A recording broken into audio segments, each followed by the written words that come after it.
بفضل الله بسم الله الرحمن الرحيم. الحمد لله رب العالمين، والصلاة والسلام على سيدنا وطبيب قلوبنا حبيب إله العالمين أبي القاسم محمد. اللهم صل على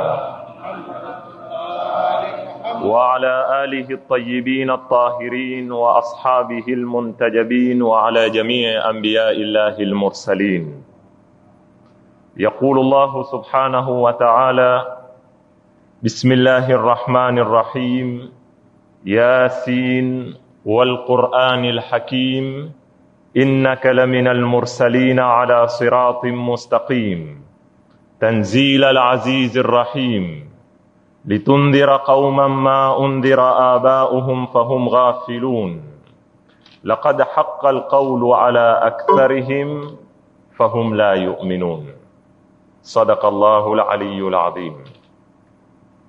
Ndugu zangu Waislamu,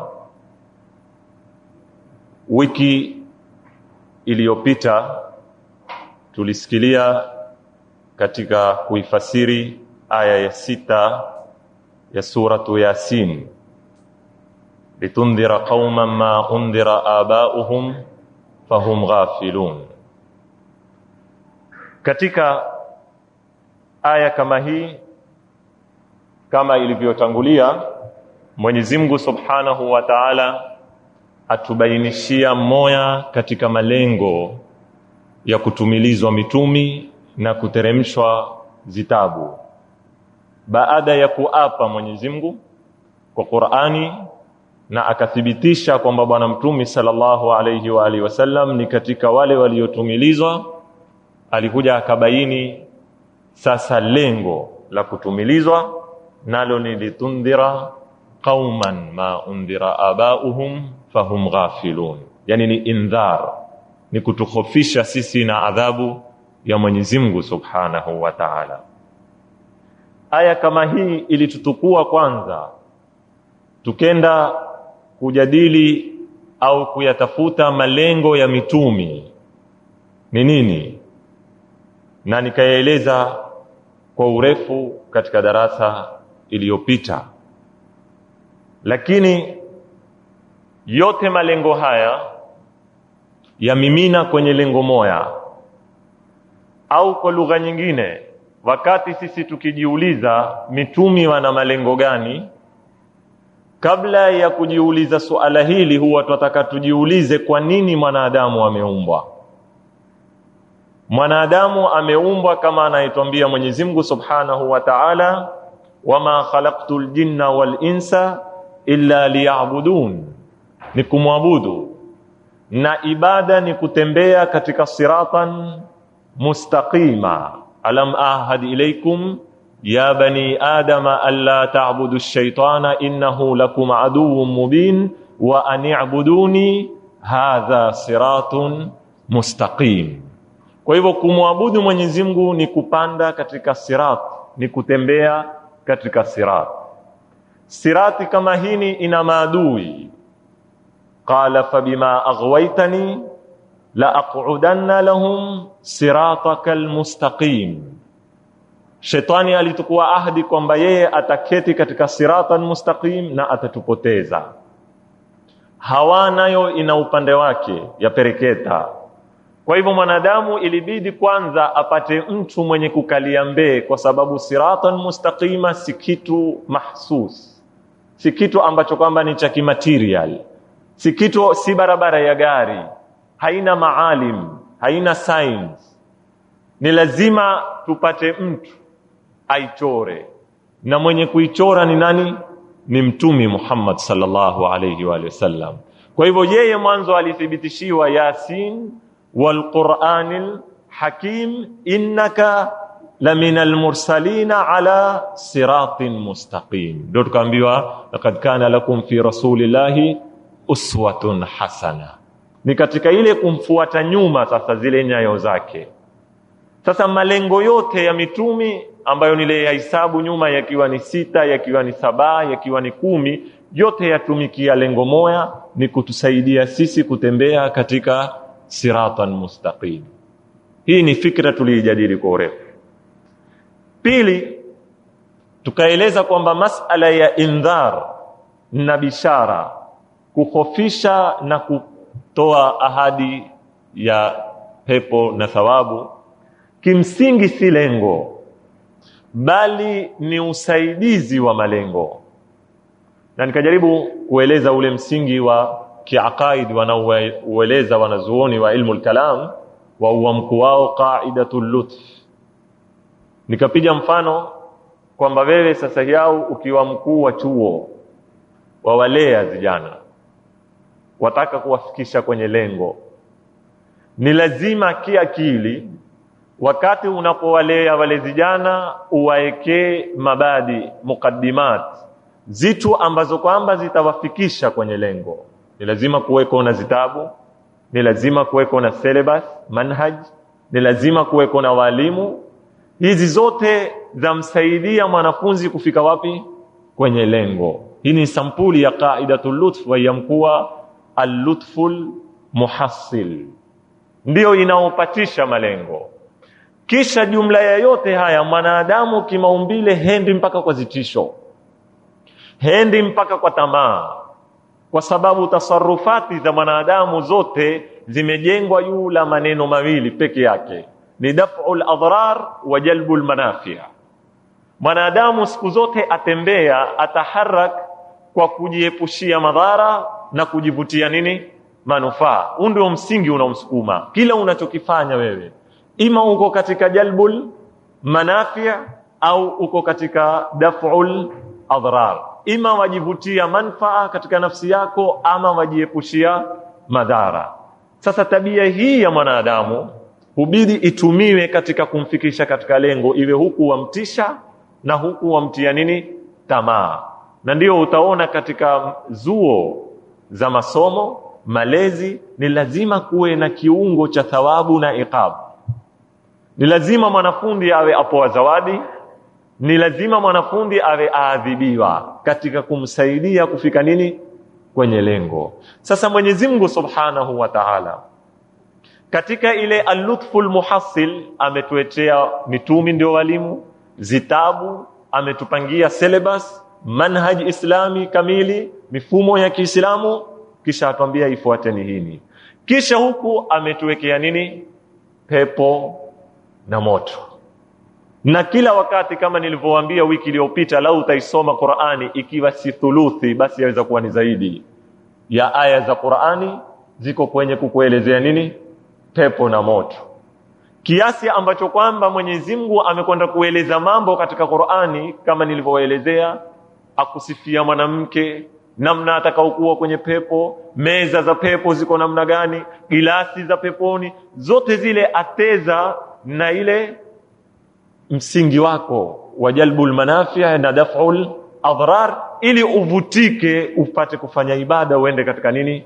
Katika lengo ambalo kwamba wewe umeumbwa. Ni wachache wanaofika kwenye lengo bila ya kutishwa, ni wachache wanaofika kwenye lengo bila ya tamaa, wakawa wao wamefahamu umuhimu wa lengo, kama nilivyoeleza maneno ya al-Imam Ali alayhi salam alipomkhutubu Mwenyezi Mungu Subhanahu wa Ta'ala, akamwambia ilahi ma abadtuka khawfan min narik wala tama'an fi jannatik walakin wajadtuka ahlan lil'ibada fa'abadtu. Mola, sikukuabudu wewe kwa ajili ya kucha moto, wala sikukuabudu wewe kwa tamaa ya pepo, lakini nilikupata wastahiki kuabudiwa nikakuabudu. Ni wachache wanaopeza kufikia daraja kama hii, si mimi na wewe. Sisi hatuendi mpaka kwa pepo na moto, mpaka kwa tamaa. Na Mwenyezi Mungu hakututia ila, bali ametusifu. Mwenyezi Mungu amewasifu wale ambao tatajafa junubuhum, hawalali wamwabudu Mwenyezi Mungu khaufan wa tamaa, wacha moto na huku wana tamaa ya pepo, kwa sababu ni katika mipango, ni katika maumbile ya kibinadamu. Kwa hivyo indhar na tabshir zateza dauri kubwa katika kuchangia, katika kumsaidia mwanadamu katika nini? Malengo yake.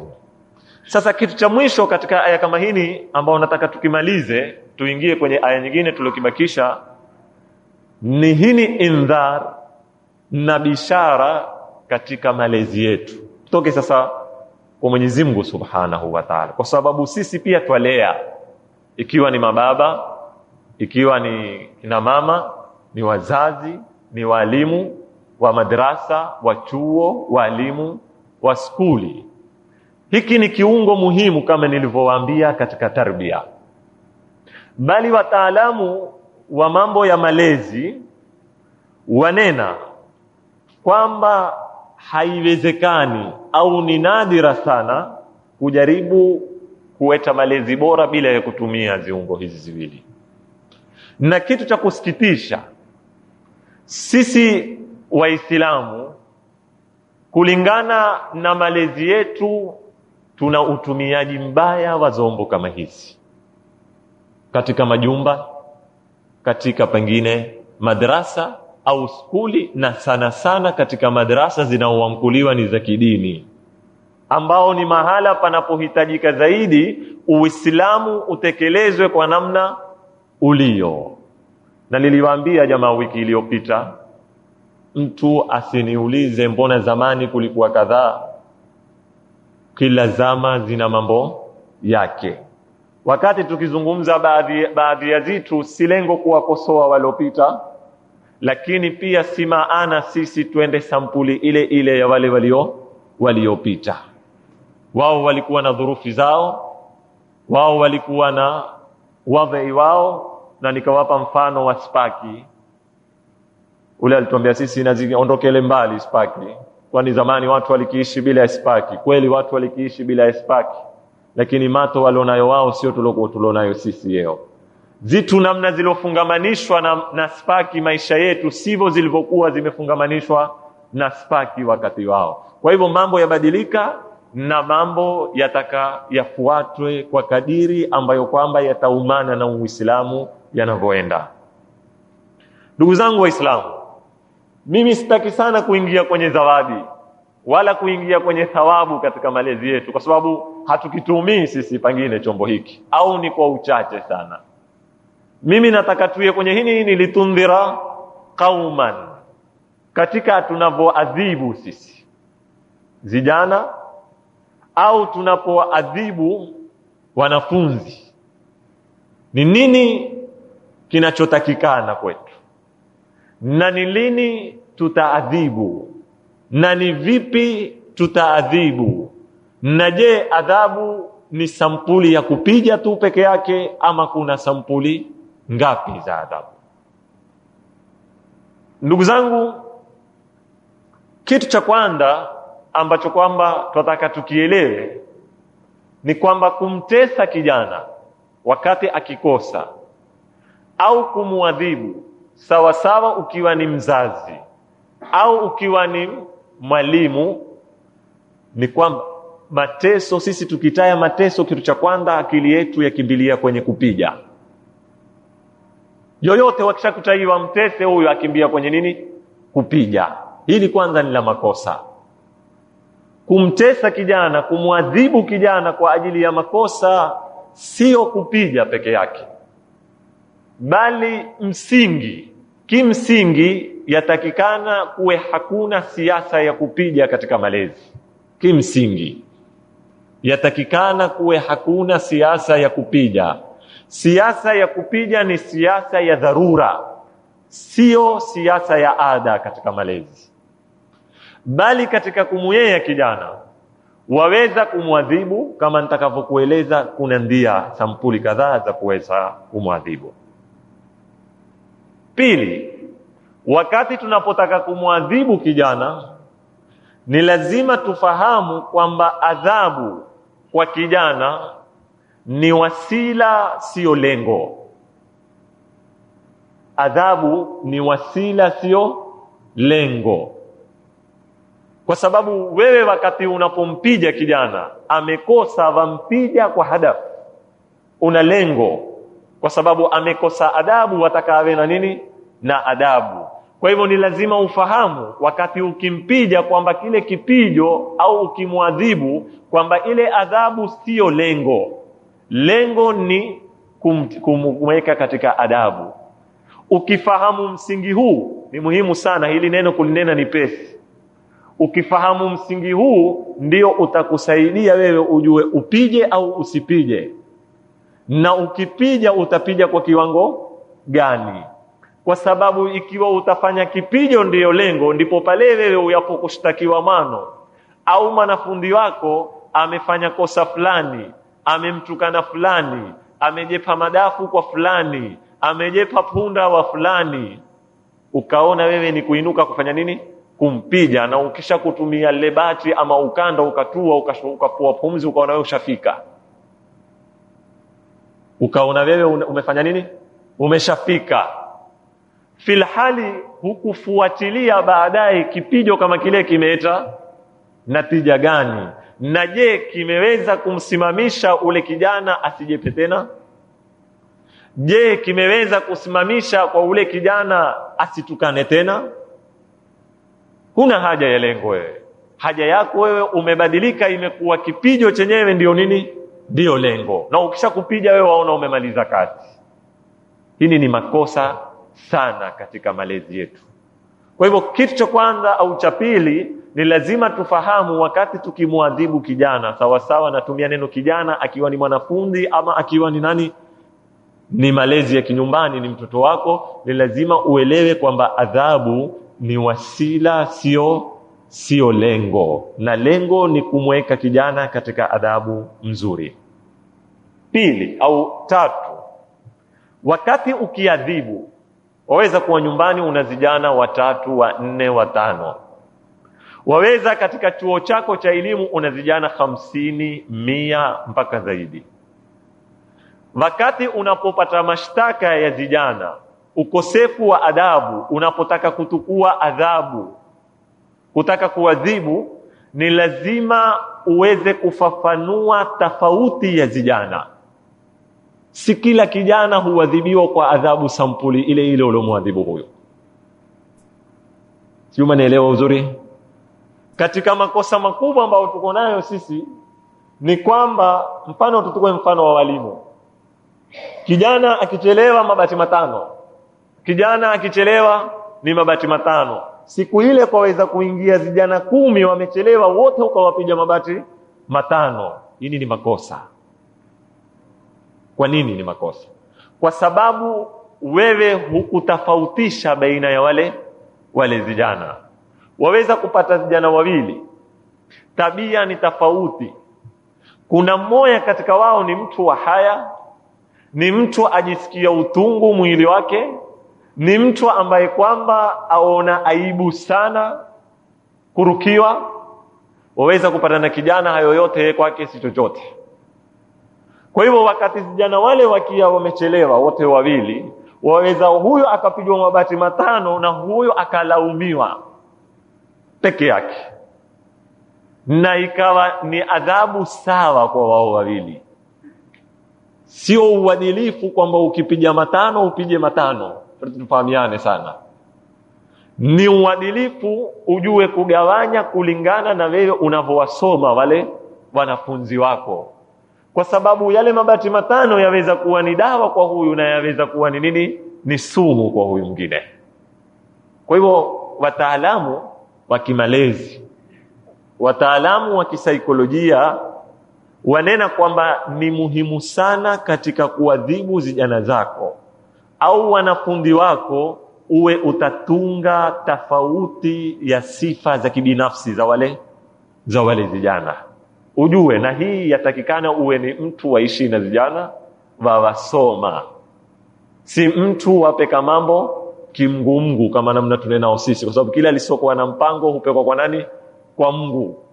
La, huwa yataka wewe ukiwa una vijana katika klasi yako ni 40, uwe umeweza kuwasoma wale vijana 40, kila mmoja kwa sifa zake, na kila mmoja kwa mambo yanayomtofautisha na mwingine. Na hatutaki kujipatabu sisi tunataka kufanya mambo bila ya kusumbuka. Nyingine ni lazima wakati ukitekeleza adhabu, kimwadhibu kijana, uitekeleze ile adhabu kwa ruhu ya ubinadamu. Kwa ruhu ya ubinadamu. Usikose hisia za ubinadamu wakati wa adhibu. Kwa ibara nyingine, ni lazima uweze kujitawali, uweze kujikontrol, na ujue kwamba wewe ni mwanadamu na ule unayemwadhibu ni nani? Ni mwanadamu, na kuna ile karama ya mwanadamu iliyowekwa na Mwenyezi Mungu Subhanahu wa Ta'ala.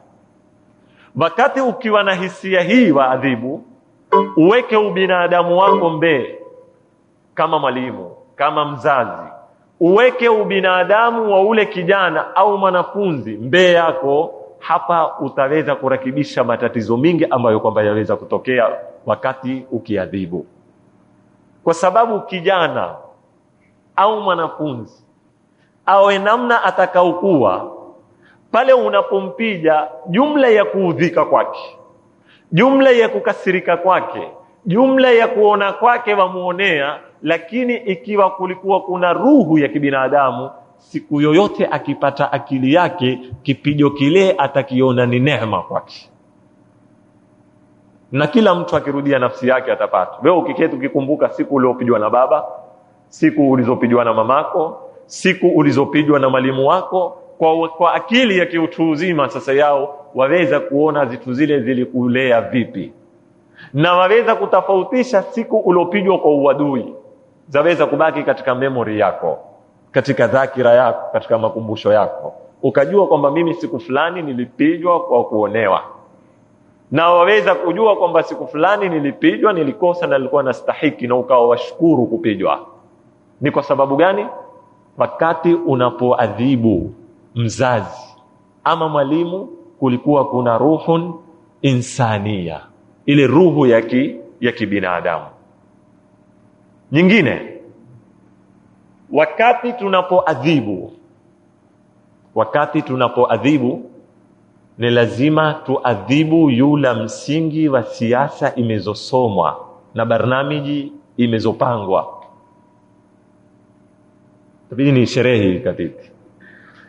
Tusiadhibu kwa dhauki zetu, kwa interest yetu. Mfano, kumetewa shtaka nyumbani la mano ameonekana kuvuta sigara. Siku ile wewe uko katika hali ya furaha,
una maudhiko, umelipuza lile kosa.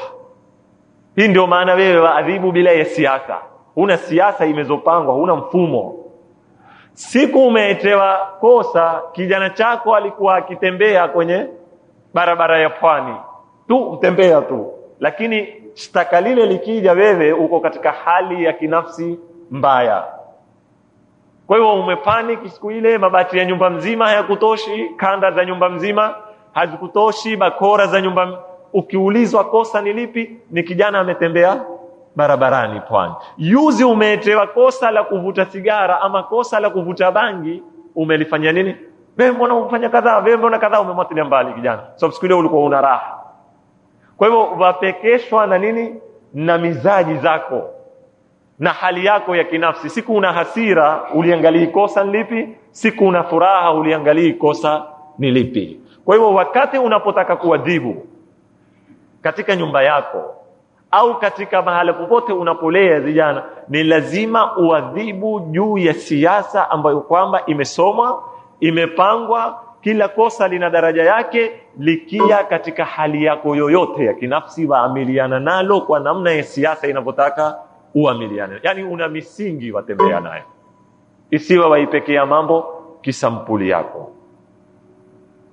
Kisha katika kuadhibu kwetu, tusiwe twaadhibu kwa kuindana. Tabidi maneno mengine nitumie ya kiamu ya ndani sana. Tusiadhibu kwa nini? Kwa kuindana. Usiketi na kijana bilmirsad, kwamba wewe umekodoa mato yako, wamgoja akose umgonge, wamgoja akose umgonge. Yani ikawa shughuli yako wewe pale nyumbani kama mzazi, uketizie hungoja kosa. Si namna hivi. Kama umezoekwa ni watchman, wapoa nyumba hiyo iangalie, au kama wale wengine waweka hoteli zao uzuri, hataki kunge kidoa, ukawa umemweka mtu na brush na nini na mkebe wa rangi, ukipakurika mahala yeye huenda kupaka rangi. Akipita mtu kiweka mkono kukiingia kivuli huenda kufanya nini? Ule uko bil mirsad. Uketizie amekodoa mato huinda mbapi uchefuke yeye atie rangi. Haifai uketi na kijana sampuli hii. Ni lazima uwe na sifa ya taghaful, ya kuikukusa, ya kuifanya tongo. Mara nyingine ni lazima. Mara nyingine waweza kuona kosa kwa kijana dogo, si kubwa hivyo, ukalifungia mato, ukaifanya zuka, ukafanya kama hukuona, ukafanya kama kwamba amekutezea. Yani saa nyingine mama mkuu wa kijana, wewe umepita umemuona baraza fulani, uketizie, mwambie wewe mbona umechelewa? Baba mimi bwana nitoka juzuni. Wewe una hakika hatoki juzuni na umemuona barazani, lakini yeye hakukuona kama umemuona. Lakini ulipomuuliza watoka wapi wewe, umemuona vile alivyobabaika, ile yatosha, ishakuwa ni nini? Ni adhabu. Ukakubali kufanywa zuka kipindi kile. Utoka juzuni sawa, tamuuliza ustadhi, na ukitoka wewe ukafanya nini? Ukayanyamalia. Kiasi ule kijana ukamwangalia siku ya pili, yana baba ameniuliza, kwa hivyo siku ya pili hatoketi tena barazani. Sio wewe uketizie, humuinda, unzengea, umwamfuata hapa kwenye baraza, waenda kumtungia, ufanya nini? Ili tu akia nyumbani ufanye nini? Umpige. Hii ni makosa sana. Lakini pia katika kukukusa kwako, katika kuifanya zuka kwako, ni lazima ujue kukagua ni makosa gani yataka uyafumbie mato na ni makosa gani hayafai kufumbiwa mato. Sio kila kitu. Kuna makosa mengine ni hatari, yakionekana hayafai kunyamaliwa, ambayo yaweza kuhatarisha maisha ya kijana. Makosa madogo madogo na ya kusudia mimi hapa nisifahamike makosa sana. Kisha katika sharuti za kuadhibu, ni lazima baada ya kumwadhibu kijana ufanye kivyovyote upatilize moyo wa kijana. Baada ya kufanya nini? Ya kuadhibu. Tukipiga mfano, umetewa kosa la kijana, umelipima, umeliona la stahiki kuadhibiwa huyo kijana, ukamwadhibu. Na ulipomwadhibu ukaona ile adhabu imfanya kazi, kama nilivyokuambia, adhabu si lengo, ni nini? Ni wasila. Ni lazima kwa muda si mrefu umpatilize ule kijana hisia zake na mapenzi yake, usiyakose. Na ndio katika zitu kama hizi, ukirudi majumbani kwetu zilokuweko, waweza kuona siku umeingia nyumbani, ukikumbuka ujanani, pigwa kwa mabati, umelia, umeapa, umelia mpaka umesikia ule utungu, kisha mara utamkuliwa, utapapaswa kitwa, utapigwa makamama. Basi usifanye tena, hatakuwa shilingi nenda kanunue nini? Kanunue barafu. Yani ile ndio ile wanaoita ni muhawalatu kasbi qalbi alwalad. Ni ujaribu kutuma ule moyo wa ule kijana, baada ya kumwadhibu umrudishe, kwa sababu mafungamano yako wewe na mano au na mwanafunzi hayafai kuwa ni mafungamano ya uadui. Ni lazima siku zote yawe ni mafungamano ya nini? Ya mapenzi. Lazima yajengwe kwa msingi huu. Kwa hivyo kukitokea kipindi fulani, ile adhabu ile kijana lazima itamtia mtu utungu, lazima itamfanya kwa kipindi akutukie, utumie mbinu zako kuumaliza ule uadui na urudishe ule ubaba na kijana, ule ualimu na wanafunzi, urudi katika ile alaka yake ya kupendana, ya kuhurumiana. Akuone kwamba wewe ni azizun, lakini pale pale ni nini? Ni rahim. Warudi wa mtawala kirehma. Mwisho, sitaki kuzihesabu kwa urefu sana, ni lazima ndugu zangu Waislamu tuwe na hadhari sana wakati tukiadhibu. Adhabu tunayoitumia isizaze natija mbovu kwa kijana, hususa natija za kinafsi. Mara nyingi kijana, sifa mzuri nyingi ni za maumbile, sifa mzuri ni za kimaumbile, sifa mbovu ni za kutiwa. Mara nyingi kijana yoyote, mwanadamu yoyote kimaumbile ni shujaa, na ushujaa ni sifa mzuri sana, lakini mara nyingi katika malezi yetu huwafanya vijana wakawa nini? Wakawa makhawafi. Na hii yachangiwa kiasi kikubwa na kufungwa kijana kwenye chumba cha panya. Kufungwa kijana kwenye chumba cha panya. Kijana mtoto atiwa mahali chumba giza, kuna panya ndani, kuna walulu sampuli mbalimbali. Huwezi kujua kijana katika fikira yake amuogopa mlulu gani, hata ende. Kijana kama yule aweza akaya pale chumbani akaathirika, athari ile ikaendelea mpaka mwisho wa maisha yake. Ni wangapi mwai wao hawako tayari kuketi nyumba ikiwagiza peke yao? Wanaume mtu nzima. Ni wangapi mwai wao mtie mtu kwenye chumba ala mtini reza kwa nde uangalie? Hawezi. Na mtu ule mara nyingi ukimsoma, hata akipekwa kwa daktari wa kisaikolojia, atajaribu kurudi na memory yake mpaka ujanani mwake, atakikumuyua alianza wapi na sifa kama ile. Na mara nyingi ataipata kwenye masala ya kupijwa au kwenye masala ya kuadhibiwa kwa kukosa mipango. Mara nyingi humkosesha kijana fikra ya kujidefend. Ndio leo kama mtu amekuwa mtu mzima hudhulumiwa, ni marudhia. Utiziwe kwenye gurupu, upekwa huku akirudishwa huku, ni nini? Ni maridhia. Kwa sababu ashaleleka pale nyumbani, akitaka nini? Nyama. Akitaka kidi hugongwa. Kwa hivyo ashazoea udiktekta kwake umekuwa ndio maumbile. Yeye hendi mpaka atawaliwe kidiktekta. Ndipo pale ayapo mkubwa, akiingia kwenye maisha ya kutangamana na watu, hana maoni. Ni lazima apekeshwe.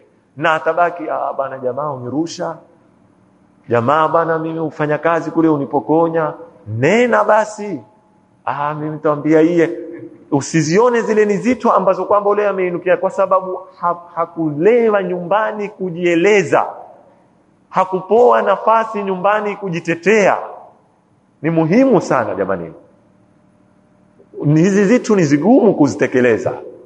Yaani mfano yeo wewe umekuja nyumbani, umeambiwa bwana mano amefanya kadhaa. Akiingia umeze kule kabati tayari. Mbona umefanya kadhaa? Baba, jamaa umeanza kumtia kwa mabati. Ameenda hivyo mpaka amejengeka kwamba yeye hawezi kujitetea kabisa. Na ni wajibu umsikize kijana hata akiwa na miaka 3. Mbona umevunda kisahani? Mwate anene kwa ule utoto wake. Akupe dalili zake. Nilikuwa nikiteza, nimepiga mpira baba, nimekosea, umevunda kisahani. Dalili ikiingia kwenye akili, samehe kisahani kivundike. Mzoeze kijana kujitetea. Msikize. Na dalili haikungia akilini, mvundie. Mwambie ulikuwaje ukateza mpira sitting room. Na usimwone kijana ni mtoto, na usikubali kuzungumza na kijana kwa utoto. Damani siku tuna lugha zile. Yeye akinena kiutoto, zungumza naye kinini? Kiutu uzima. Zungumza naye kama mtu mzima, mwambie hayo maneno yanenayo sio ilivyo. Wewe hapa ni sitting room, hapa ni mahali watu uketi wakuzungumza, hapa ni watu uketi wakaangalia TV, hapa ni watu pasafi, hapa hapatezi mpira. Kwa hivyo dalili yako ulitoa sikubali, basi. Lakini kijana ajione amenena nini, amefanya nini? Amejitetea na amevundwa kwa dalili, amethibitishiwa. Na akijitetea ikithubutu dalili yake ni ya nini? Ni ya usawa, hapo nini? Sineni uingie na kijana kwenye mantiki. Usiande pia kumtungia mukadimati ukaanza kumtia kwenye falsafa kwenye nini? La, pia usitake kukimbia ujana ukaanza kuzungumza naye na dalili za kielimu. La, zungumza naye kwa kadiri ya nini? Ya akili yake, lakini lugha unayoitumia itumie kiutu uzima. Kijana ameingia, keti hapo kochini. Baba, mbona umefanya kitu fulani? Mwate anene. Nimefanya kadhaa. Yani mantiki yako ya lafzi iwe wazungumza kama na mtu mzima, japokuwa dalili utakazokuzitumia ni dalili za kadiri ya akili yake. Msifahamike makosa tukakimbia utoto tukaenda tukaingia kwenye falsafa na nini. Mfahamishe kwa lugha atakao kuifahamu yeye. Kwa hivyo ndugu zangu Waislamu, ni lazima tuwe na athari, tuwe na hadhari, isiye adhabu ya kumwadhibu kijana ikabadilika ikatoa natija mbovu katika maisha ya kijana, kisha tukamfanya kijana zuka, tukamfanya kijana hawezi kujitetea, anyanyaswa. Na ndio utaona yeo jamii yetu ya Kiswahili, sisi ni mahodari sana kunenana mabarazani, sisi ni mahodari sana kulalamika, lakini mambo ya kukabiliana uso kwa uso hatuna sisi. Hii ni shida tuko nayo katika mambo yetu yote. Utakuta mtu tutaketi tutazungumza kwenye kikao, kwenye mitingi. Ukimaliza akitoka pale, bana ule alikuwa amenena kadhaa bana, mimi nangalimwambia kadhaa bana, lakini kimwambia atakasirika. Sasa yeye alikuwaje Sheikh? Kwa nini mtu akasirike? Na ni kweli akiambiwa mtu kweli atakasirika. Kwa sababu gani? Hatukulelewa kuambiana kweli uso kwa uso. Hizi ni natija za malezi tunayolewa mara nyingi. Ndio utakuta ni zikundi, ni unena huku, huyu unena huku, lakini tukikabiliana hatuwezi kuambiana kwa sababu hatukulelewa hivyo. Hatupoi nafasi nyumbani ya kumwambia mzazi moja kwa moja kiadabu, ukajitetea na ukafanya nini. Ndugu zangu Waislamu, hizi ni sharuti ambazo kwamba ni lazima tuzitunge sana wakati tukitaka kuadhibu, kwa sababu kuadhibu ni muhimu. Na tusisahau sharia, na tusisahau au tusiinuke na mwana wako. Hakuna fikra kama hiyo. Mwana wako ipijie namna utakao, au mpekea kijana mwalimu kula nyama unete nini mfupa. Uislamu umekwambia baba umpige kijana, lakini una zipimo za kumpiga. Baadhi ya fatawa za ulama, kipijo kikisikilia hadi fulani watoadia, kipijo kikitia alama, kipijo kikikata, kipijo kikipasua utatoa dia. Itabidi ule kijana akibalighi muombe msamaha. Hizi ni zitu tunataka tuzielewe sana katika sharia ya Uislamu. Kijana umeambiwa apijwe, na apijwe kuanzia miaka 10 kama baadhi ya zitu, au wengine kuanzia miaka 7 zipijwe tena kwa ajili ya mambo fulani. Lakini sisi silaha yetu pekee yetu ni kupiga, na tupija bila ya mipango, na tuitumilia kama mambo yetu.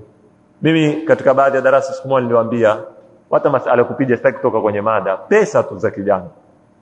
Sisi wazazi tunaona tuliona dharau na zitu za kisharia. Jana tutakwenda kutembea Idi, tutakusanya senti ya kio, mzee ataitukulia wilie tu. Ni nani alikwambia uzile zile pesa? Ni nani alikwambia zile pesa ni haki yako? Wewe una lazima ya kumlisha ule kijana, na huwezi kumtumilia pesa zile kumlisha yeye, na huwezi kumtumilia pesa zile kumvisha yeye, na huwezi kumtumilia pesa zile kumsomesha yeye. Zile ni pesa zake. Hizi ni zitu tutakatuwe na hadhari.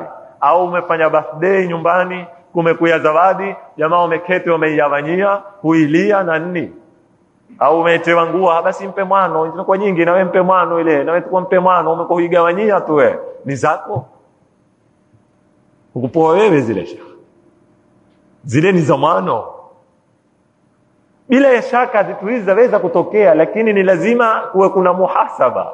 Ule kijana akibaligha umwambie nilitumia senti zako kadhaa na zitu zako kadhaa nilizitoa, na bila shaka hakuna kijana atamdai babake. Lakini tukitaka kuzungumza kwa mantiki ya kisharia ni hivi. Ni lazima ule kijana asamehe zile vitu, ni zake, si zako. Huu ni mfano mdogo tu wa nini? Wa pesa. Lakini sisi twapiga tu. Na kwa sababu gani twakimbilia kupiga? Kwa sababu hatutaki kutumia wakati na vijana wetu. Kama nilivyowaambia, kuna adhabu ya kumkosesha kijana zitu hazipendazo, si lazima kumpiga. Mathalan wewe una ada ya vijana zako nyumbani, saa fulani huangalia sinema za cartoon. Siku ile amfanya kosa wamwambia yeye huangalie, ni raha yake ile. Akiikosa ile ni adhabu kwake. Mfano wewe una ada nyumbani, kila siku fulani wale vijana huwapeka kutembea mahala fulani, huwanunulia askrimu, huwanunulia vitu fulani. Katika kukosa kwake ni vitu waweza kuzitumia katika kuadhibu. Yani isiwe lengo ni kupiga. Na kijana ni lazima umpige ikiwa hutaki kuchukua majukumu ya kuyea. Ni mtu ataka kutoka nyumbani uende na raha zako, ukirudi huna time ya kuketi kuzungumza na kijana chako. Huna time ya kuketi kuelewana naye, akwambia alonayo na wewe umwambie. Akianda kukuambata, bwana mimi nimechoka, kwenda kalale, kwenda kadhaa. Hii ndio tunaomba. Sasa ndio pale huwa sisi pesi kwetu ni nini? Ni kupiga. Si rahisi kuketi na vijana zetu kuzungumza nao. Ndugu zangu Waislamu, haya ni marefu, sitaki kutoka kwenye mada, lakini wakati tunapotumia kiungo cha kuadhibu katika malezi ni kiungo muhimu. Mwenyezi Mungu amekitumia litundhira qauman ma undhira abauhum fahum ghafilun, lakini ni lazima tukitumie kwa zipimo na tuyue kwamba tunataka kujenga, hatutaki kumuharibu kijana, na ni wasila sio shabaha. Mpaka hapa nitaifunga aya ya 6, nitaianda aya ya 7 kwa dakika 5 tulobakiwa nazo. Aya ya 7 Mwenyezi Mungu atuambia laqad haqqal qawlu ala aktharihim fahum la yu'minun. Baada ya kuapa Mwenyezi Mungu kwa Qur'an, Yasin wal Qur'anil Hakim, amethibitisha utumi wa Mtume Muhammad na kwamba Mtume Muhammad uko katika siratan mustaqima, na haya yote yatoka kwa Mwenyezi Mungu na lengo lake ni kutufanyia nini? Indhar. Sasa Mwenyezi Mungu amzungukia Mtume sallallahu alayhi wasallam kwa lugha ambayo kwamba si ya mubashara, lakini anayekusudiwa ni yeye, kwamba wewe ni mtumi, wewe umepewa kazi ya kuongoza, wewe umepewa kazi ya kuhofisha, lakini si jukumu lako kuongoka watu. Si jukumu lako watu kuhofika. Kwa ibara nyingine, hutoulizwa kwa nini hawakuamini. Kama aya nyingi zinazotuambia wama alaika ikikosea illa albalaghul mubin. Wewe fikisha ujumbe. Ukiufikisha ujumbe, kuna watakao kupokea, kuna na watakao kukataa. Kupokea wenye kupokea na kukataa wenye kukataa si wewe sababu, si jukumu lako, bali ziko sababu ambazo kwamba tutazieleza kwa urefu katika hizi aya zitakao kufuatia. Na ufahamu kimsingi hukuanda wewe si bid'a, ni sunna ya maisha. Vingi watakupinga. Hii ni sunnatul hayati, na ni hakika imethibitishwa na Qur'ani siku zote. wa aktharuhum la yaqilun. Batil ina wafuasi wingi. Hata ukia katika uslubu wa Qur'ani, Mwenyezi Mungu ametuambia wal asri innal insana lafi khusr, wanadamu wote wako kwenye hasara. illa alladhina amanu, isipokuwa walioamini. Uslubu wa istithna wa kuvua siku zote huwa kinachovuliwa ni kichache. Wakati unaposema wanafunzi wote wa madrasa wamekuja isipokuwa, huwa wale isipokuwa mbachache. Huwezi kunena wanafunzi wote wa madrasa hawakuja isipokuwa 99 ndio wamekuja na wanafunzi 100. Sio, umeelewa vizuri? Wanafunzi wakiwa 100 na hawakuja madrasa, si uslubu wa lugha ya Kiarabu unene wote hawakuja isipokuwa 99, kwa sababu kinachokuja baada ya isipokuwa huwa kichache kuliko kilichotangulia. Kwa hivyo Mwenyezi Mungu aliponena innal insana la fi khusr, wanadamu wote wako kwenye hasara illa yonekana hao alladhina amanu, lazima wawe ni wachache.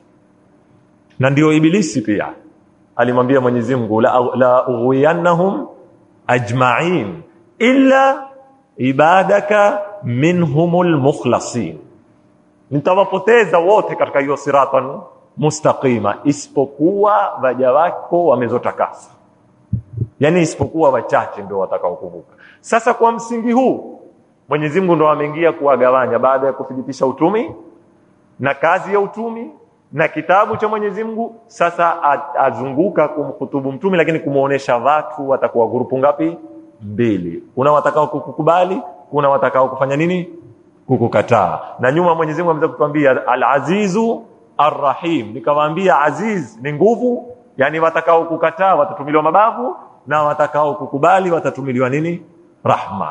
Sasa Mwenyezi Mungu ndio atuambia laqad haqqal qawlu ala aktharihim fahum la yu'minun. Lamu hapa ni ya kiapo, yani Mwenyezi Mungu athibitisha kwamba vingi wamepaswa na neno, vingi wamepaswa na neno na wao hawatoamini. Laqad haqqal qawl, wamepaswa na neno. Laqad haqqal qawlu ala aktharihim, vingi wao fahum la yu'minun. Ni nini maana ya kupaswa na neno? Au kwa ibara nyingine ni nini maana ya haqqal qawl ala aktharihim? Hapa wanazuoni wa tafsiri wamegawanyika rai nyingi, lakini mimi nimezikusanya 4 tu peke yake za muhimu, lakini wakati umenifungiza na umenimalizikia. Insha Allah Taala wiki itakayokuja Mwenyezi Mungu akitupa uhai na uzima, tutaingia kueleza ni lipi hili neno lilowapasa wale walo kufuru na walomkanusha bwana mtume sallallahu alayhi wa alihi wasallam. Wassalamu alaykum wa rahmatullahi ta'ala wa barakatuh.